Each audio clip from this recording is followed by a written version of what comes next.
That we've all had enough. What keeps you up at night, yeah. Make all the demons quiet, yeah. We were built to thrive, yeah. I think that we've all had enough. Yeah, I think that we've all had enough. Sick of dealing with the old plan. They know that we're calling it wrong. You got me like, oh yeah, I think that we've all had enough. Sick of dealing with the old plan. They know that we're calling it wrong. Hey, it's too late to try to go contain it. A generation fueled by creation. We live lives on a small screen nation. We control the airwaves, no negotiation. I refuse to think we need saving. Something good will come from creation. And when we think that the world is too anxious, we'll adapt, evolve, survive, and save it. What keeps you up at night, yeah. Make all the demons quiet, yeah. We were built to thrive, yeah. I think that we've all had enough. What keeps you up at night, yeah. Make all the demons quiet, yeah. We were built to thrive, yeah. I think that we've all had enough. Yeah, I think that we've all had enough. Sick of dealing with the old plan. They know that we're calling it wrong.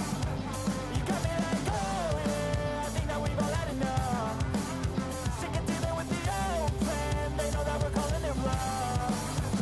Hey, oh yeah, I think that we've all had enough. Sick of dealing with the old plan. They know that we're calling it wrong.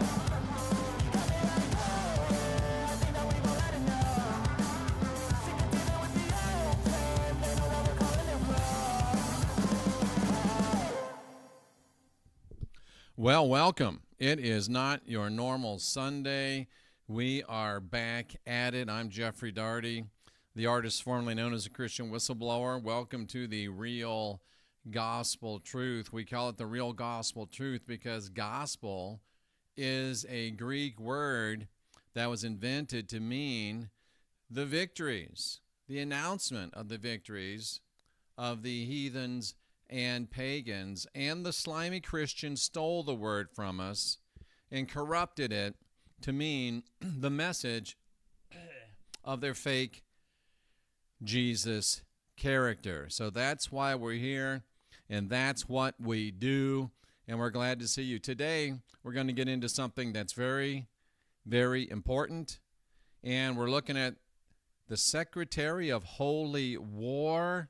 You see the king, the pope, Putin, what's his name, Kirill.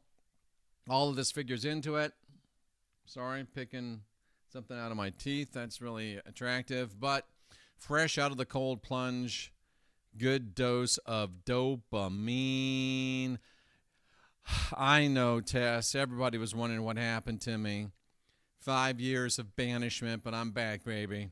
I'm back, and it's great to see you. Great to see Kylie Dugan. Great to see Traces of Life.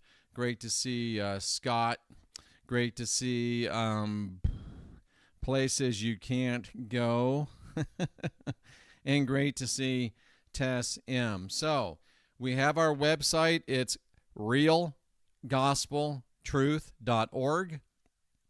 You can go there and get your Nana Soma, which gets everything out of you that's not supposed to be in you. I've been taking it every day. I still do. It's great stuff. You can also get your Focus Life Force Energy there, which will keep you in a high consciousness environment and is the best EMF inhibitor known to man. So get over there and get it. If you want to donate to the work, there's a donation button there. If you want to keep abridged of all the things that we're doing, there's also a contact form there where you can sign up. Jay Bing, great to see you. Burn One Bob, great to see you. So let's go ahead and get this party started. What do you say?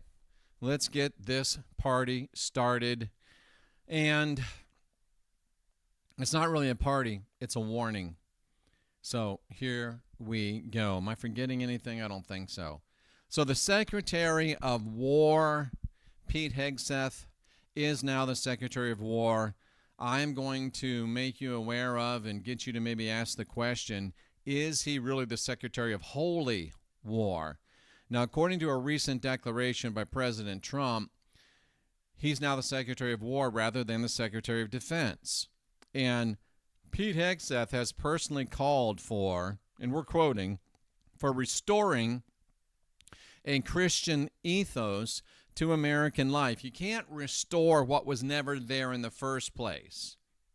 There never was a Christian ethos to American life, and I challenge anybody to not be a troll, to call when I open up the lines later and prove to me that there was a Christian ethos, because there was not. Bridget, nice to see you. He says that he wants to reverse, Hegseth does, the secularization of state institutions that the founders instituted. This is a big fat lie. But unlike your typical loudmouth preacher, Hegseth heads a force of 3 million service members and civilian whose mission, a secular mission, is to keep the nation secure. Burn one Bob is ahead of the game. We're going to get there, Bob. Thank you for teeing us up. JT, nice to see you as well. It's alive, baby. It's alive.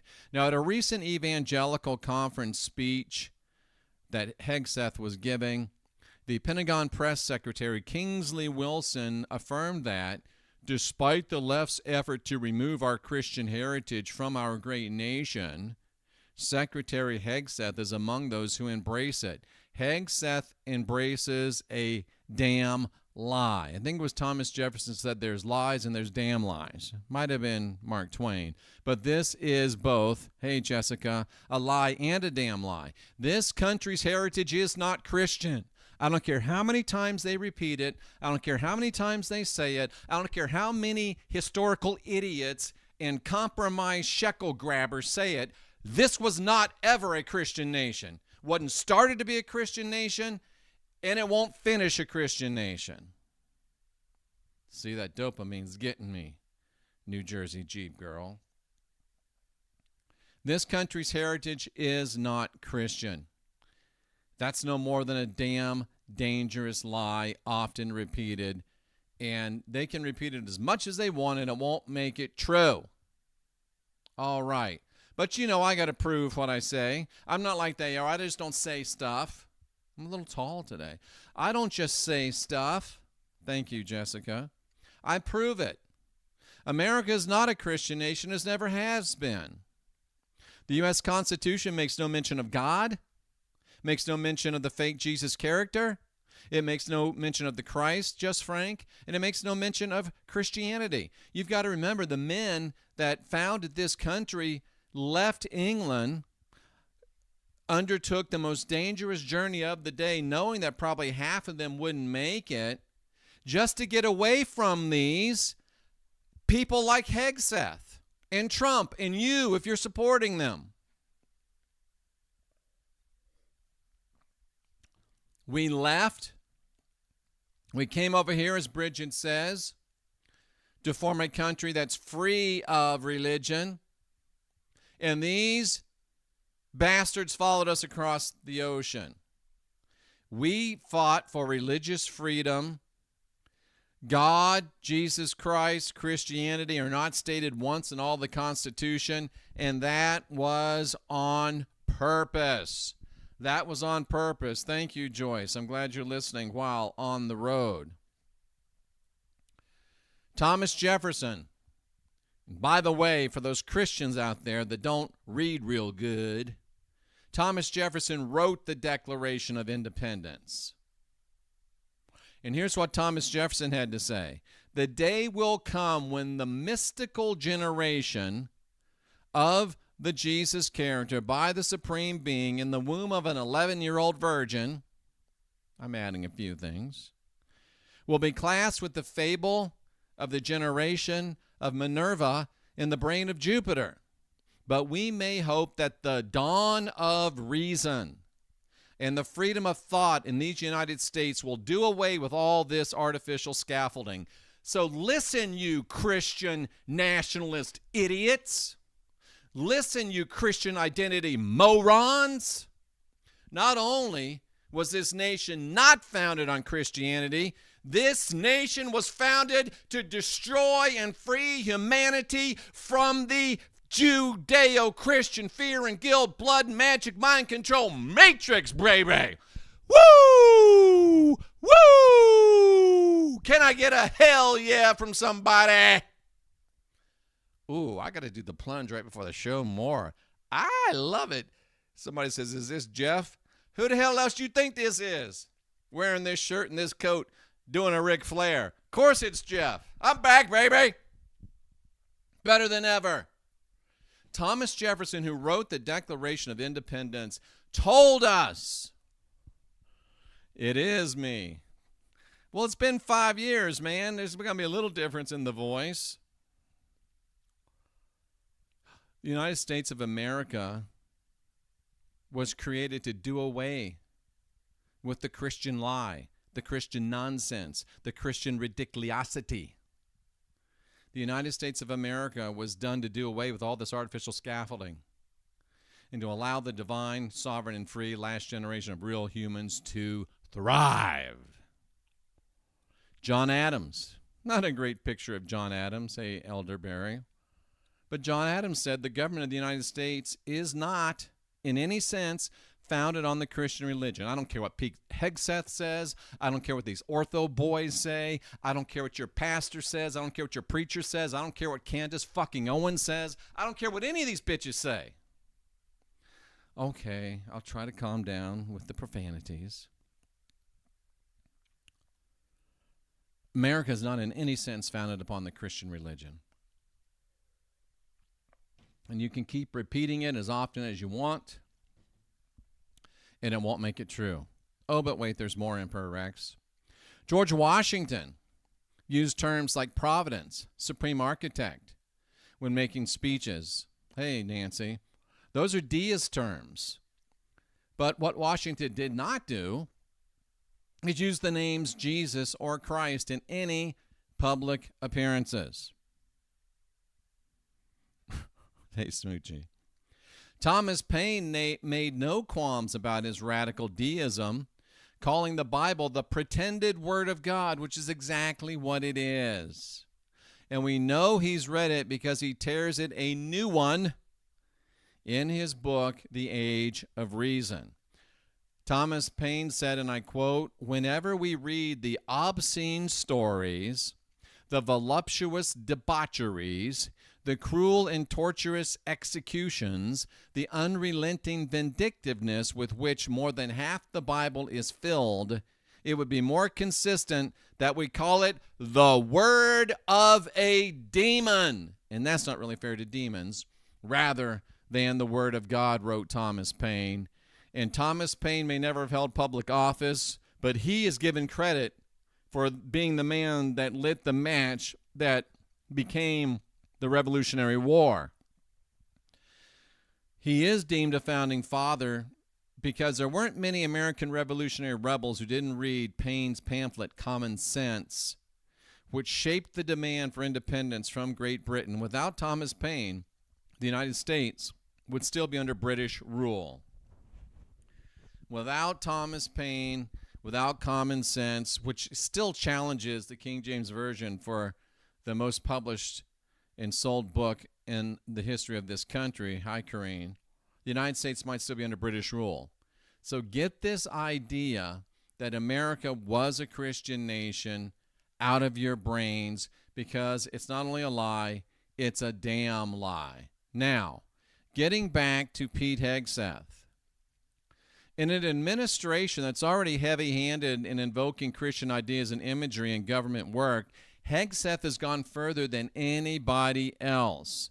The belief that God has picked a political side is widely shared with Trump's circle of advisors.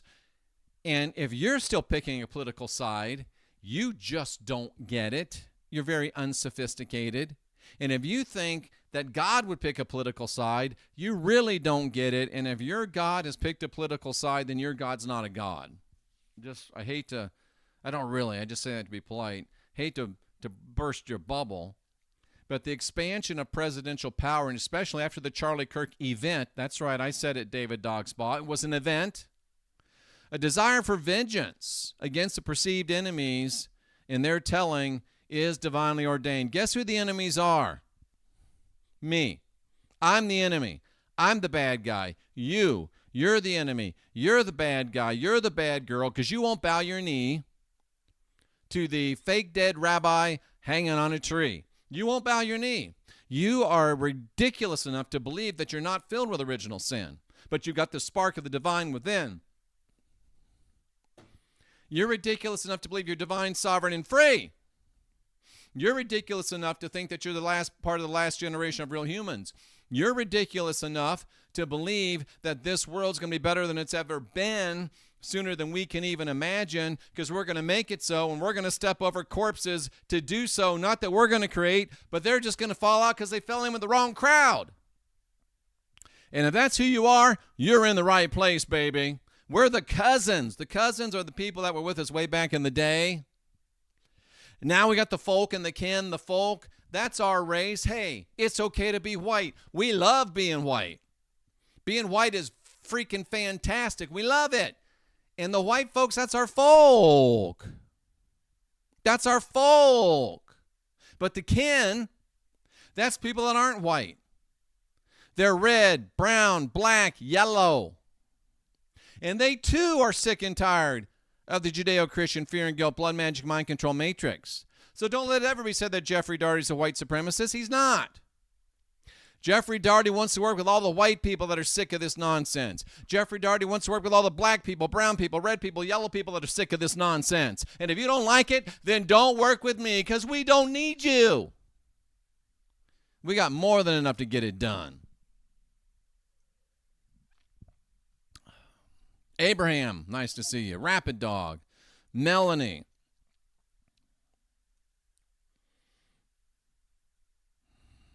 So, Pete Hegseth said, I was saved by God to make America great again. The thrice married, non-church going president, Donald Trump, actually said that. Prayers may be abundant in foxholes, but commanders have never, ever typically dictated matters of spirituality or invoked biblical passages to motivate their troops. And by the way, I was in the U.S. military. Okay, it was the Air Force.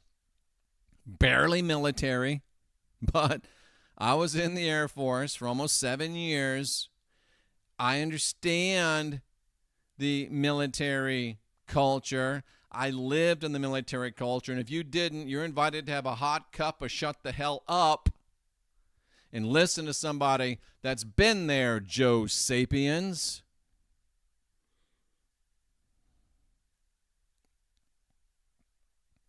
Speaking of tattoos, that's called the Jerusalem Cross, I believe. That's a de facto Christian identity tattoo. Deus Vult, Ortho Boy, nonsense. Christian cross right here you can see. The man's crazy. He's a crazy drunk. And he's running the Department of War. That's freaking terrifying. That's freaking terrifying. Now, previous U.S. presidents and secretaries of war and defense have understood the intersection of faith and duty for generations. Thank you, Corrine.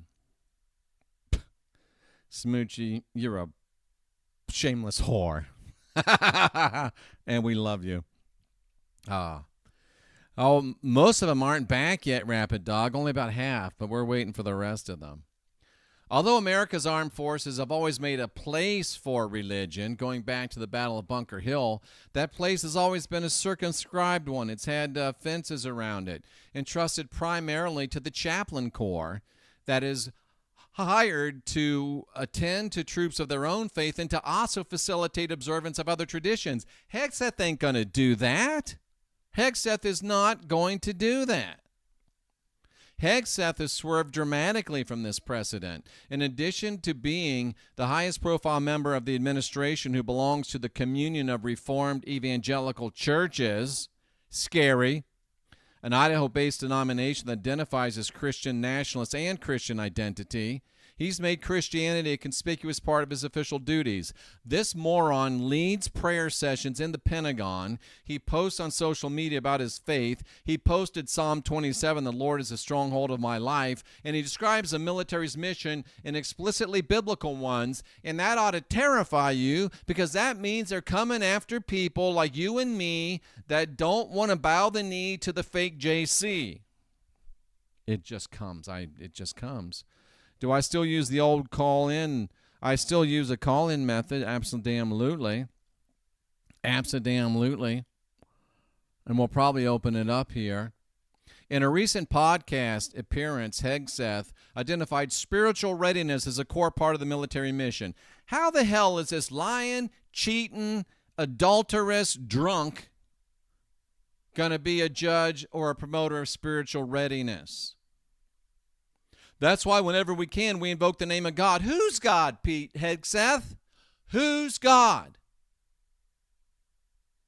We invoke the name of Jeebus Christus. He's fake. He's phony.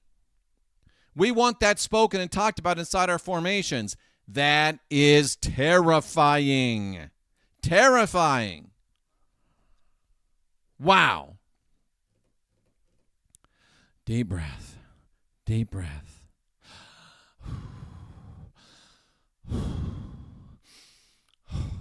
Wow. In the hours after the alleged killing of Kirk, the Talking Points USA founder, Hegseth, asked a group of troops in Washington to recite the Lord's Prayer. Conspiracy music guru, great to see you. Later, Hegseth posted a video setting that recitation to imagery of missiles streaking across the sky, warships streaming in formation, and troops advancing on unseen enemies. Do you see there? Warships are their worship because they want to kill people that won't bow the knee to the Judeo-Christian fear and guilt, blood magic, mind control matrix. Now, don't get me wrong. If you want to worship the dead rabbi on a tree, that's up to you. But I think you deserve to know who and what you're worshiping. And if you still want to be that unsophisticated, if you still want to turn your back on your gods, if you still want to turn your back on your goddesses, if you still want to turn your back on your ancestors, go ahead. If you still want to throw in with a desert goat herding god, and they do a lot more than just herd those goats, that's up to you. But I believe you deserve to know the real gospel truth, which is the word gospel is a word invented to announce the victory of heathenry, heathens and paganry. And you slimy Christian goat herders and other things stole our word and used it to stand for the message of your fake savior. We're taking it back, baby. This is the real gospel truth. The real gospel truth is you do not have original sin. The real gospel truth is you got the spark of the divine within. The real gospel truth is that you are divine, sovereign, and free. The real gospel truth is no need to go on bended knee to somebody else's savior. And the real gospel truth is we're the last generation of real humans. And the real gospel truth is this world will be better than it's ever been. And it'll be even sooner than we can imagine because we are getting it done, baby. Woo!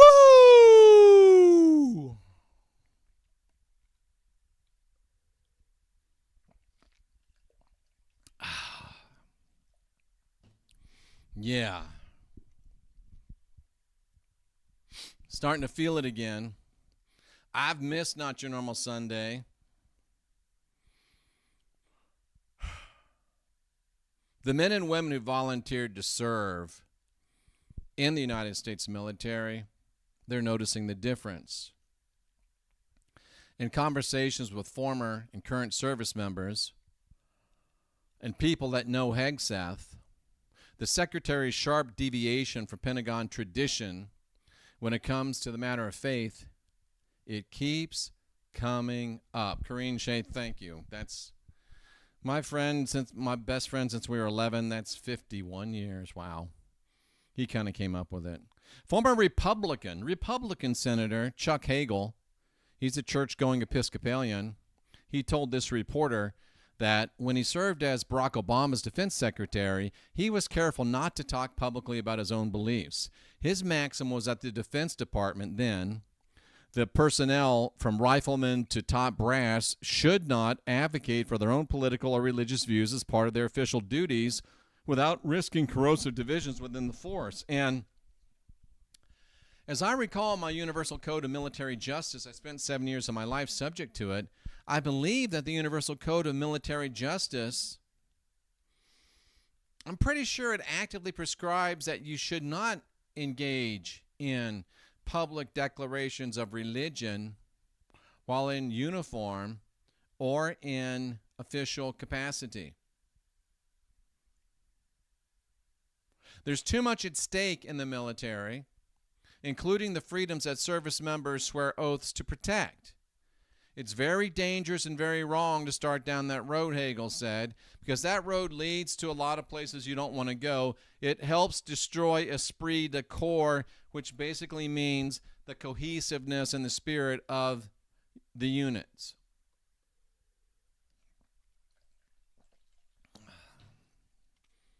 I didn't mean to come in here and shout and yell, but sometimes it's just called for. After 2017, during a period in which his second marriage ended, like his first marriage, due to his infidelity, he had a child with his now wife, Jennifer, who was a colleague of his at Fox News.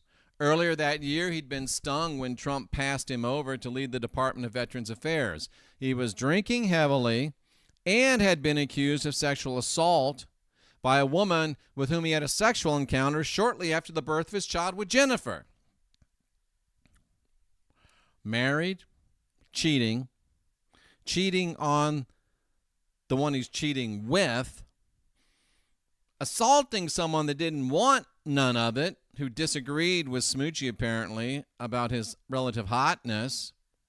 Of course, Hegseth said the encounter was consensual. It was so consensual that he had to pay $50,000 to the woman to make her go away. That's a lot of money to pay in a prostitution-like scenario. Ties with his families were strained. Well, you know what? When you're engaging in sexual intercourse with people that are not the people that you are with, that tends to strain relationships. His own mother. You know, my mom,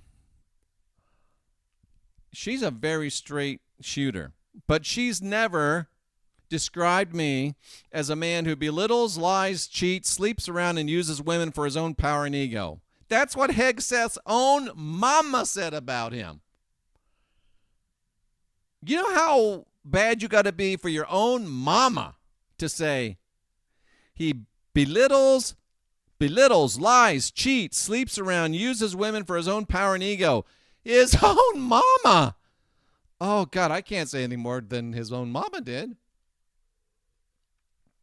Oh, my gosh. That same year, he and Jennifer became involved in Colts Neck Community Church. And that's when Hegseth said that the message of Christ went the 12 inches from my head to my heart. I wonder how it affected those other inches that are south of his heart. Wow. Thank you, Abraham. I appreciate it so much. Oh, wow.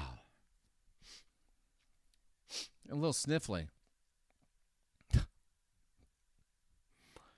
I mean, of all the douchebaggy book covers you've ever seen in your life. This is the most douchebaggish book cover I've ever seen. This is worse than a J. Campbell book cover, ladies and gentlemen.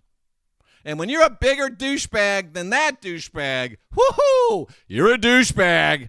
I know I shouldn't have said it, but I couldn't help it. Look at this. Look at his double bicep pose. Holy crap. Hegseth has credited two people, the two J's, Jennifer and Jesus, for pulling him out of his tumult.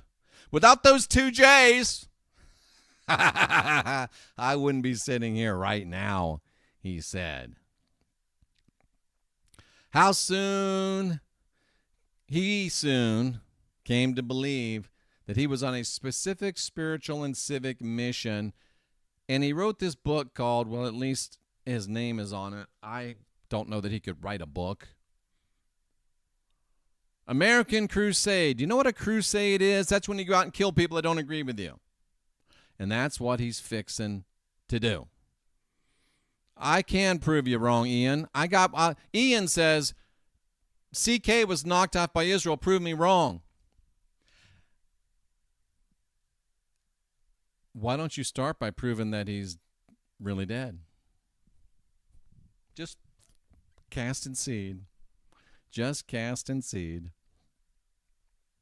In this book, I'm not saying that Hegseth doesn't have any books, but I'll bet half his library hasn't even been colored yet. Think about it. It'll come to you. I'm just casting seed. Hegseth describes what he sees as a left-wing plot to eradicate faith and especially Christianity from American life. Should have never been there anyway. If you want to be a Christian, that's great, but you don't get to tell the rest of us what to do. He leans on references to God by the Founding Fathers. I already showed you what the Founding Fathers said about God. As a way to argue that the separation of church and state is merely leftist folklore. Well, the freaking Constitution of the United States, Pete, says that Congress shall make no laws concerning the establishment of religion. Dumbass. And he blames secularists for being on a seek and destroy mission against America's Christians. You got to learn what inversion is and what projection is. This is a classic example of inversion and projection. He says that secularists are on a seek and destroy mission against America's Christians, when the reality is that America's Christians are on a seek and destroy mission against anybody that's not them. And then projection is, oh, they're trying to kill us, when the Christians themselves have been killing pagans for 1,000 years. And if you don't understand inversion and projection, then you can't understand what's being done to you. That's one of the main things I'm trying to get across to you, so you can see it coming and decide what you want to do about it.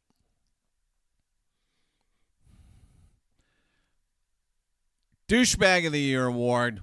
It's yours. Give him the trophy. He can't even be competed with. Thank you, Bridget. Like others in the MAGA-verse, Hegseth has embraced the laughable war on Christmas style narrative in which Christians are persecuted by mainstream society. You know, I shouldn't say this, but my forefathers, my cousins, my folk, and my kin met Christians when Christians, like the cowards they are, marched out behind the Roman legions and then said, convert or die. The Odahartes, we said, we will not bow to your fake rabbi on a tree. So a lot of us got killed. We were the honorable ones. We were the good ones. We were the warriors. Too many of our people said, oh, this life is more important to me than my ancestors, my gods and my goddesses. I'll worship your rabbi. But the point is, they've been killing other people that won't agree with them since they've been a religion. And now that they're getting a little heat from people that are tired of being killed by them, all of a sudden they're the persecuted ones. Karma's only a bitch if you are. You've got to understand history. He gives a challenge coin to military and defense leaders that has that Jerusalem cross, or the cross of the Crusades, which was, let's go kill everybody that doesn't agree with us. One man who hardly approves of Hegseth's approach is the fat pig Doug Wilson, whose church espouses a dominionist theology, which I've talked to you about in the last few weeks, that freaking Jeebus should exert dominion over all aspects of humanity, including government and public spaces. Wilson describes a 250-year time frame to achieve the church's ideal Christian state. Ain't gonna happen. Hey, Three Wolf. Nice to meet you. Ryder Matey, nice to see you. Trying to mention people as they come in. Wilson believes that America should be a theocracy. If he had his way, Christianity would infuse everything, law, architecture, even dentistry. Do you really want Christians running your life? Not me. Immigration by non-Christians would be limited to protect America's biblical character, which never existed, and only Christians would hold office. Here's the fat pig Doug Wilson. I would hate to have to buy the supplies for a donut eating contest between Doug Wilson and John Hagee. You'd go broke. What is this fat tub of lard doing trying to poke his fat nose into my business? And he's got this clown backing him up. That's a good question, Burn One Bob. Why are they all so fat?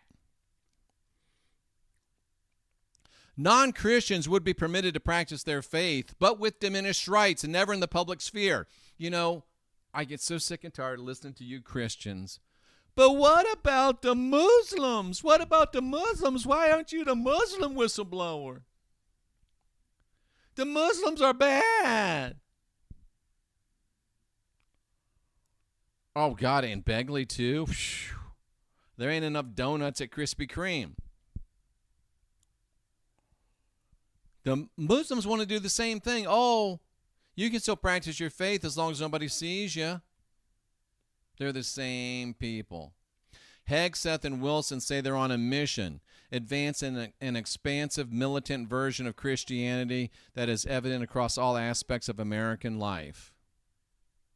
Pack a lunch, because we're not going to stop, and we're going to win.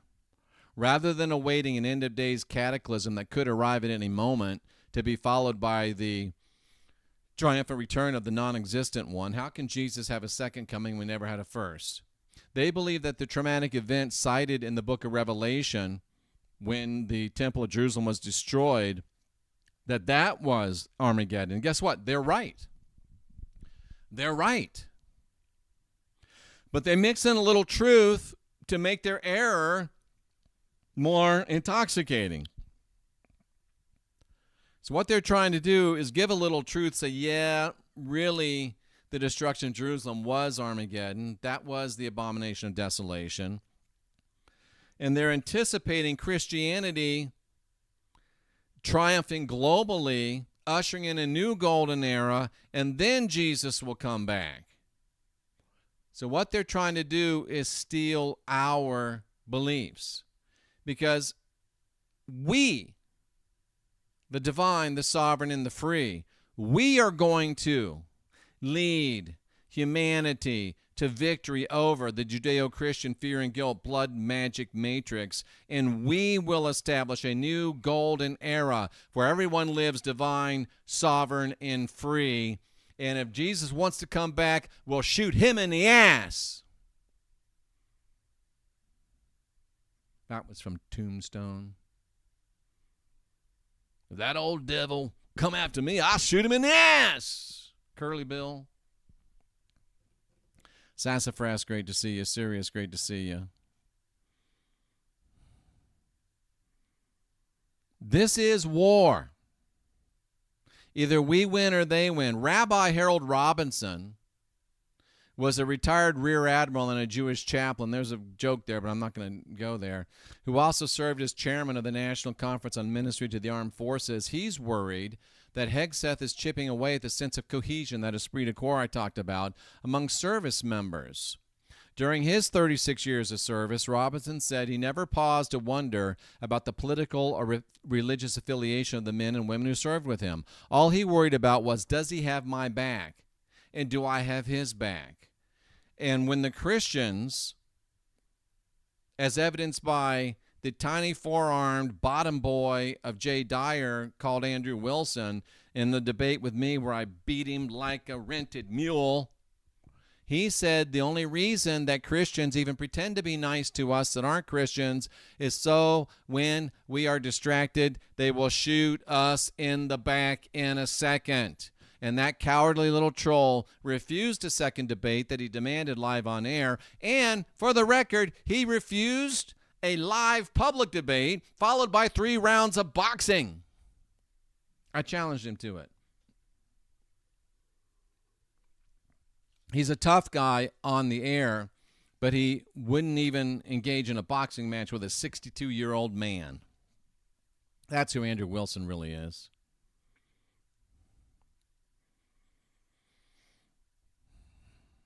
Hegseth sees himself as a holy warrior. He sees himself as a secretary of holy war, and I hope you're starting to see it now too. Now, let's move away from the United States of America for a minute, and let's go. Dyer won't even debate me, Melanie. He's a creepy coward and just a weird dude. I mean, latent homosexuality, it just screams out. I'm just saying. Just saying. I did not debate Dyer. He won't debate me. I debated Andrew Wilson.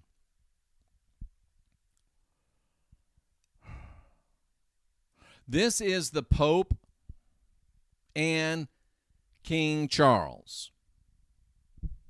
Okay, Jeff, so what? Here's the so what. Pope Leo the Lion reminds me of, Pope Leo the 10, 11, 14th, and King Charles III made history with the first joint prayer. Listen to this. The first joint prayer of a pope and an English king since the Reformation. The Reformation started in 1517. That's 508 years ago. Lost time, YouTube, baby. I am back. Nice to see you. History was made in the Sistine Chapel just a couple weeks ago as Pope Leo and King Charles prayed side by side, marking the first time since the Protestant Reformation that a reigning British monarch and a pope prayed together. Holy crap. They're talking about getting together and launching their own crusade. Now, I can see them working with Hegseth and the American Crusaders to launch a crusade to get rid of all of us. Do you know why they want to get rid of all of us, the divine, sovereign, and free, the heathens and the pagans? Because they're terrified of us because they know we're winning.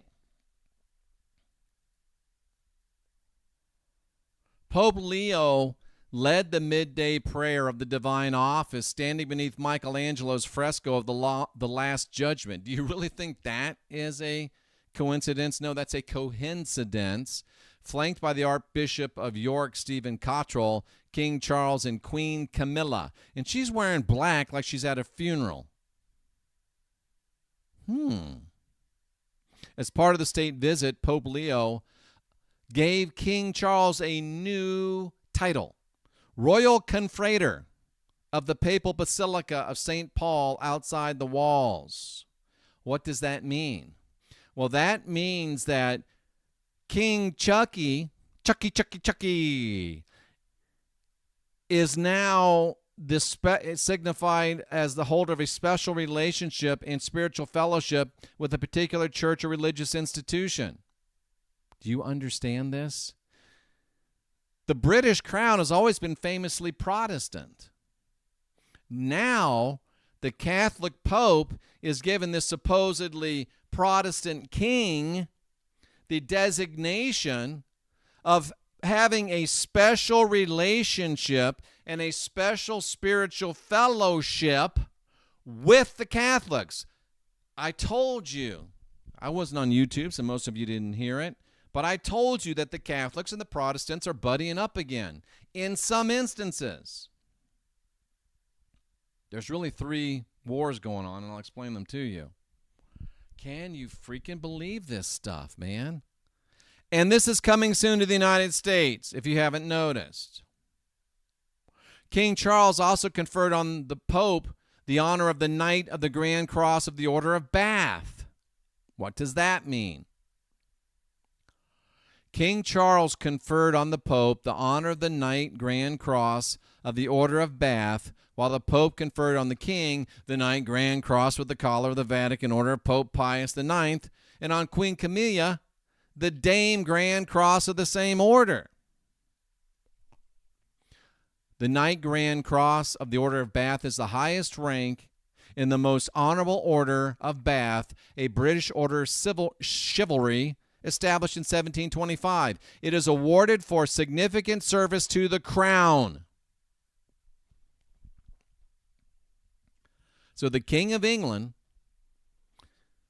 has given the Pope an award that's only given for people that do significant service to the crown of England. The Pope gives the King an award that's for people serving the church. The King gives the Pope an award and a title for people that are serving the monarchy. Are you getting it? They're uniting against us because they're terrified. It ought to fire you up. It ought to fire you up.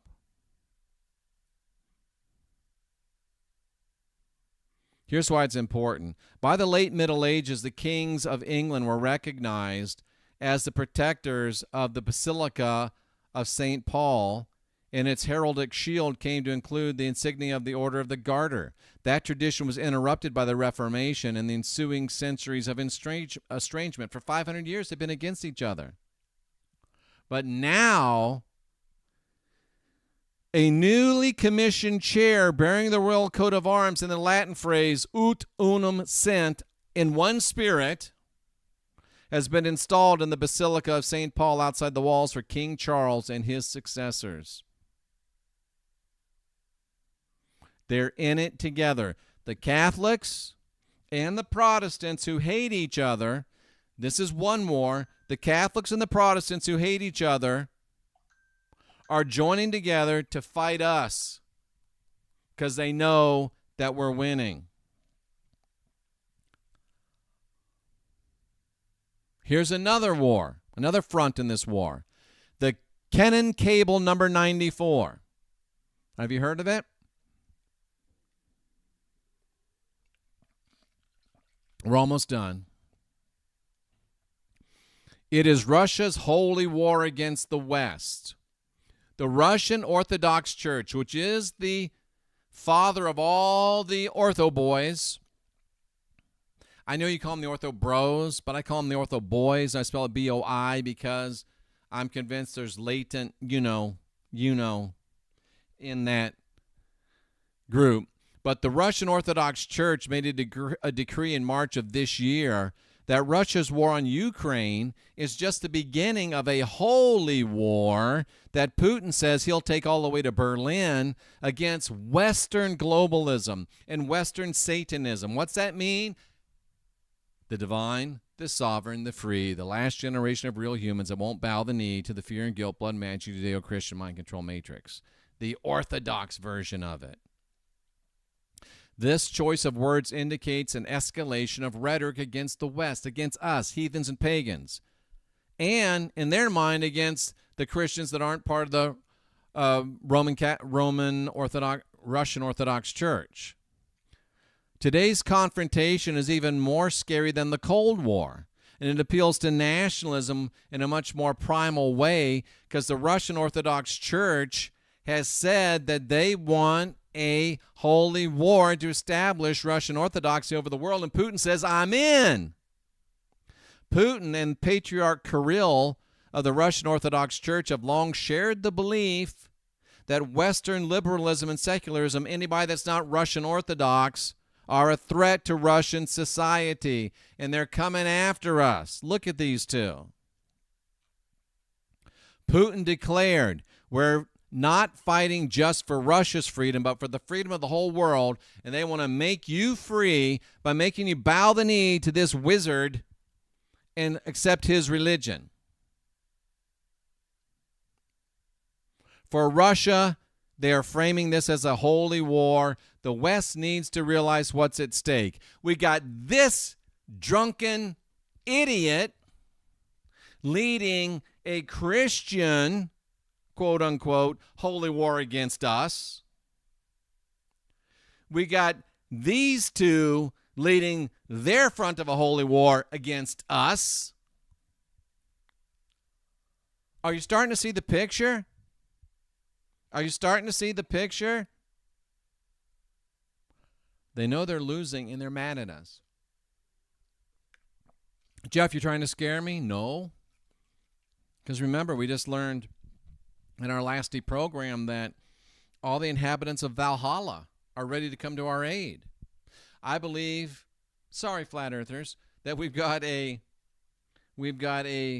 cadre outside of this planet that is also ready to come to our aid.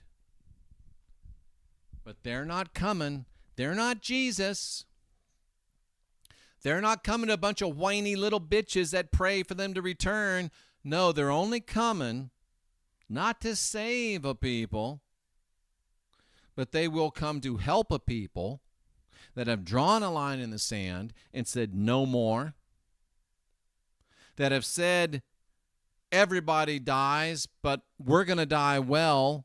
And how much better can a man die than facing impossible odds with the ashes of his fathers in the temples of his gods? When and only when we've said we've had enough. We should have stood. Y'all should have stood like the Dahartes way back in the day, but that's okay. The Dahartes will lead you back. We'll lead you back. We should have said, no, go ahead and kill us. We're not accepting your nonsensical religion. But now we've got the same choice again. You got the Secretary of War, you got the Pope and Chucky, and you got Putin and Kirill. A three-front war against you, and the choice is the same as it was 1,000 years ago. Will you stand as divine, sovereign, and free? Or will you bend the knee to the Judeo-Christian fear and guilt, blood magic, mind control matrix? What will you do? Most of you surrendered the first time. How'd that work for you?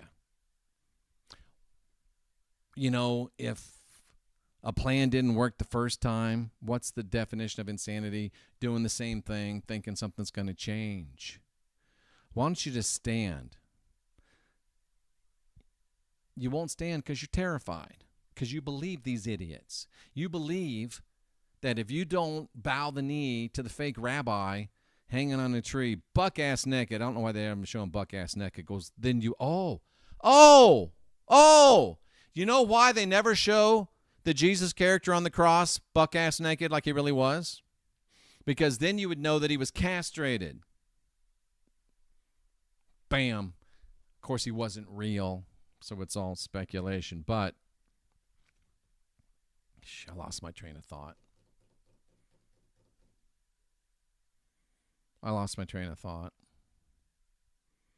But it's time for us to stand. Oh, but Jeff, I don't want to fight. I get it. But what you have to understand is I'm one of the minority that says these people are all talk, no action. And if we stand up as one, red, yellow, black, brown, and white, if we draw the line and said, okay, you're going to have a fight, these people are cowards. The Ortho boys are cowards. The Roman Catholics are cowards. The Roman Protestants are cowards. And their progenitors are cowards. Have to be careful. And if they see us standing, they'll run, especially when they see us standing And behind us, here comes our ancestors from Valhalla. And above them, here comes our help from above. If you've been with me long enough, you know what I'm talking about. Can't say it here. They will run like the cowards they are. We're talking about people that won't even discuss live. They're cowards. And that's the secret. You're afraid. Oh, this is where I'm at. You're afraid, number one, of getting hurt. Stop it. Don't be a baby. This is a good day to die. Everybody dies. The thing is to die well.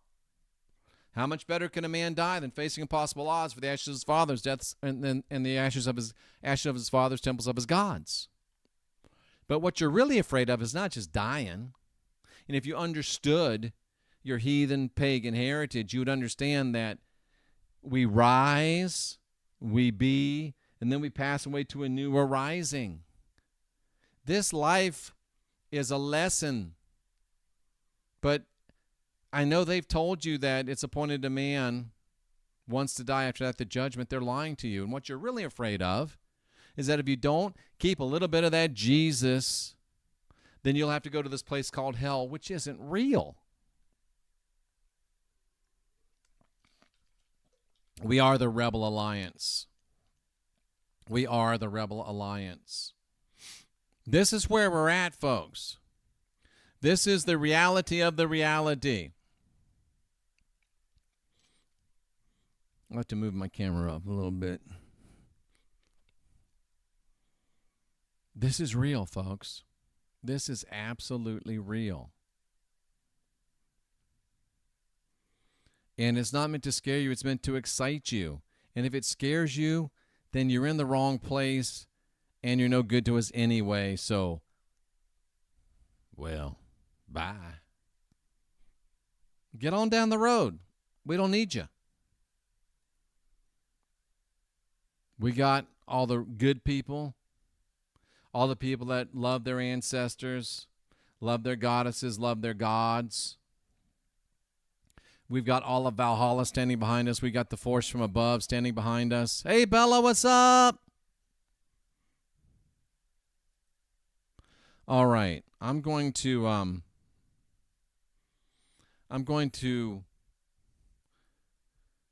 I can't really play. I'm going to play my opening song just so I can go do something while the lines open up, and if you want to, you can call.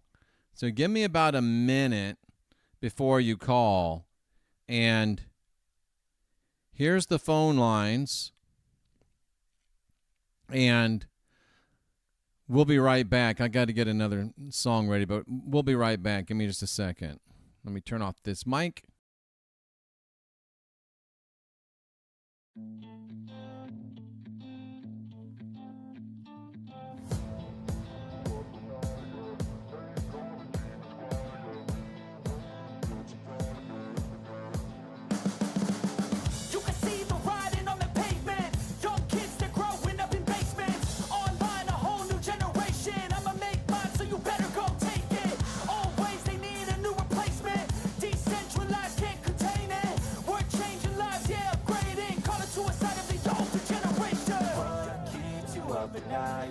Make all the demons quiet, yeah. We were built to thrive, yeah. I think that we've all had enough. What keeps you up at night, yeah. Make all the demons quiet, yeah. We were built to thrive, yeah. I think that we've all had enough. Yeah, I think that we've all had enough. Sick of dealing with the old plan. They know that we're calling them wrong. You got me like, oh yeah, I think that we've all had enough. Sick of dealing with the old plan. They know that we're calling them wrong. Hey, it's too late to try to go contain it. A generation fueled by creation. We live lives on a small screen nation. We control the airwaves, no negotiation. I refuse to think we need saving. Something good will come from creation. And when we think that the world is too anxious, we'll adapt, evolve, survive, and save it. What keeps you up at night, yeah. Make all the demons quiet, yeah. We were built to thrive, yeah. I think maybe that break was fortuitous. Because it's really time for you to ask yourself, Have you had enough? Ian, the book of Enoch is a blatant forgery. Don't fall for it, brother.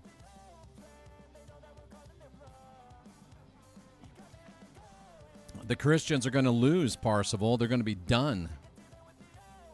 They're going to lose.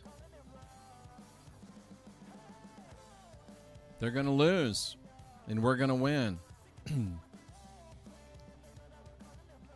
The phone lines are open.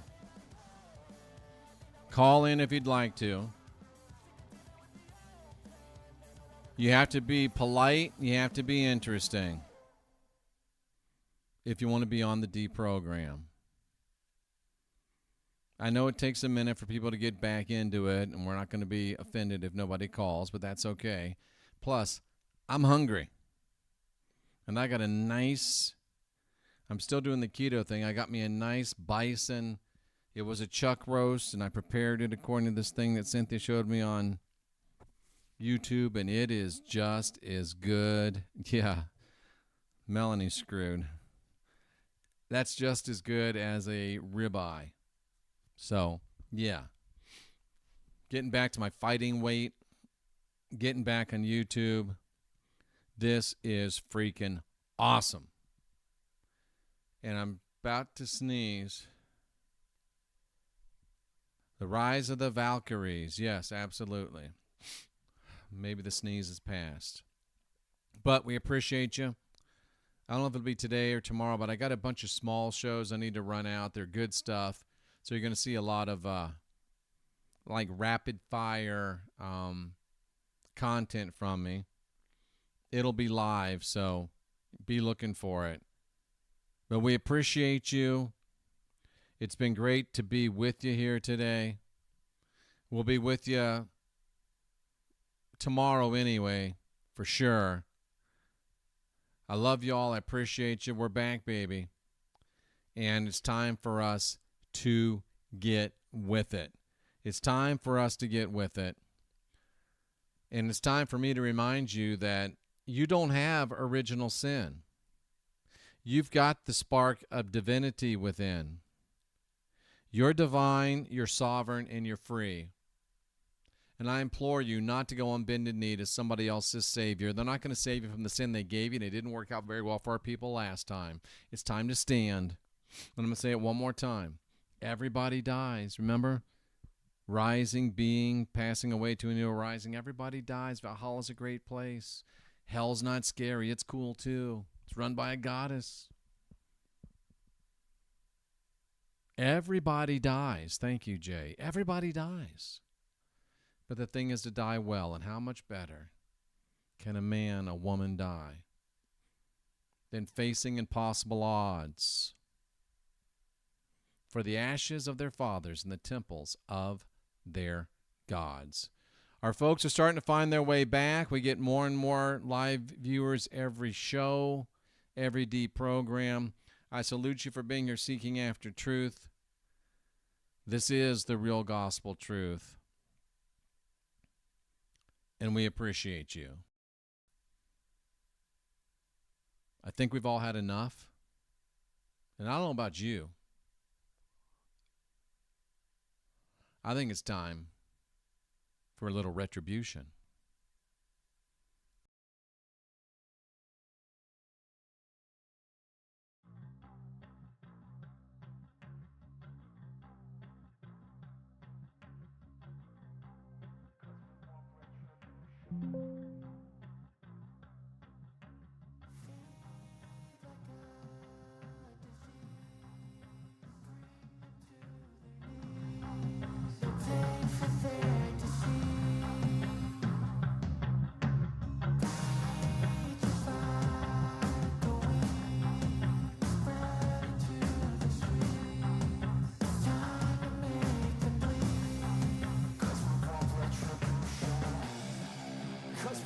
Retribution. Oh yeah, we want retribution. Oh yeah, we want retribution.